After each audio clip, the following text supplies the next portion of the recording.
Hey there, so today we have another review, and this is a beer from the Bruery, but courtesy of vintage beer enthusiast Scott. Thank you so much. This is Caramel on Parade. So this is in collaboration with Donut Fiend, friend. Donut Fiend would be a better name, I feel, but Donut Friend. This is part of the pastry stout series that they're doing. And, oh, actually, blonde stout and regular stout, yeah, sure. And this is a Caramel on Parade inspired by vegan donut. Interesting, I've never had a vegan donut. Highland Park, out of LA, moist chocolate cake topped with caramel sauce, toasted pecans, chocolate glaze. So they turned into a stout, and so they have vegan caramel. What is vegan caramel? I have no clue, because caramel generally has milk product in it, milk, or cream, and it's vegan caramel, cocoa nib, Madagascar vanilla beans, and pecans. 10-3. Barrel aged imperial stout. Ooh, okay. I got a little hard. Oops. Let's go over here. So, beer is pitch black. Really dark beers for the stout that they're using. Really beautiful dark head on that. Very pretty looking beer. Yeah, nice. Chocolate. Get the caramel. A little bit of toastiness, maybe pecan, but this is nuttiness, roast. Mostly just chocolate and barrel character. So you get the spike a little bit of bourbon, the vanilla, roastiness.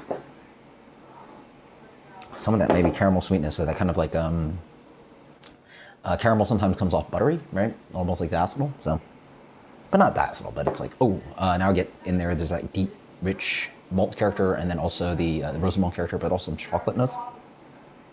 Okay, cheers. Okay, so the caramel is quite prominent. Last beer I'd review with caramel, I want to say, is the Hot Butcher one, which is very, very caramelly. This is also quite caramelly. This is one of those sippers. I can feel it on my fingers. I just touch it, and pretty high residual sweetness on this guy. It's pretty sticky, but not the most sticky beer I've ever had. But it's yeah, very caramelly. Oh, I guess the donut probably is this caramelly. So this one does the job of like pastry stout more. It shows the stout a little less, even though you do get the bourbon character, the vanilla. But the caramel's just so sticky. It does the full job of hitting the palate up front with that butterscotch sweetness and lingers all the way to the finish. So it's like, yeah, the caramel's quite intense. Caramel, bourbon character, vanilla. The pecans I find a little bit missing, but maybe that kind of like nuttiness and the buttery pecan character is what's pushing more of that kind of caramel flavor. But yeah, this one is probably one of the more familiar kind of like pastry stout kind of beers. It just, the sweetness of the caramel just lingers so far through the palate that this sings so pastry stout versus some of the other beers a little bit more nuanced and balanced, where there's like that kind of like adjunct flavor up front, and then you get a little bit of the stout, you get a little bit of the bourbon character, and it's just sort of like, ebbs and flows. What else is in here? Bitterness of cocoa is like bouncing up that roast a little bit, help balancing it out. Vanilla is definitely there, helps with the vanilla of the barrel, but really this is like a chocolate caramel, not too nutty, pastry stout, bourbon barrel aged, right? So I like the dryness that the bourbon barrel aged character does, because if you get one of these like angry chair beers, get air fryer going, so just give me a second, or not me, but it's finishing. Anyway, let the beeps go. Some of these beers, again, have a little bit more residual stickiness. This obviously has a residual sweetness, but I think the bourbon character helps balance it out, but it is still in the range of like pure pastry stout. Well, the other beers did something a little bit more different. This is more what I find in most pastry stouts.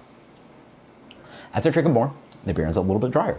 The caramel sort of like acclimates to the palate, and you get more of the heat. I guess this is warming up too.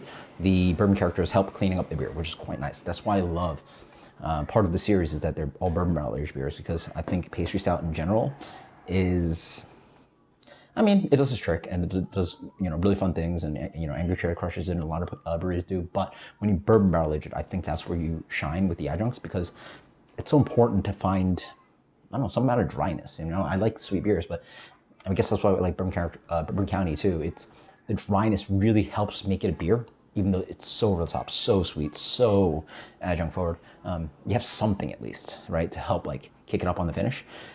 a lot of these beers have no hop bitterness, nothing. This one has no, there's no hop bitterness here. So at least the bourbon characters help balancing it out.